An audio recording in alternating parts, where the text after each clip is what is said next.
It's gone up in the air. It wasn't very. Wow, PSL এ দুর্দান্ত প্রত্যাবর্তন সাকিব আল হাসানের। পাওয়ার প্লের পর ইনিংসের সপ্তম ওভারটি করতে আক্রমণে আসেন বিশ্বসেরা অলরাউন্ডার সাকিব আল হাসান। আর বল হাতে নিয়ে নিজের প্রথম ওভারে উইকেটের দেখা পান সাকিব। নিজের প্রথম ওভারের শেষ বলটি অসাধারণ এক ডেলিভারি করেন সাকিব, যেটিকে ছক্কা হাঁকানোর উদ্দেশ্যে লেগ স্কোয়ারে উড়িয়ে মারেন করাচির ভয়ঙ্কর ব্যাটার ভিন্স। আর সেখানেই অসাধারণ এক ক্যাচ নেন লাহোর কালান্দার্সের ফিল্ডার। আর তাতেই নিজের প্রথম ওভারে অসাধারণ এক উইকেট পেয়ে যান বাংলাদেশের বিশ্বসেরা অলরাউন্ডার সাকিব আল হাসান। এতে 9 বলে মাত্র 4 রান করে এদিন ফিরতে হয় ভিন্সকে।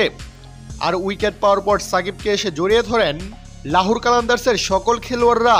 এদিন নিজের প্রথম ওভারে মাত্র 4 রান খরচ করেন সাকিব।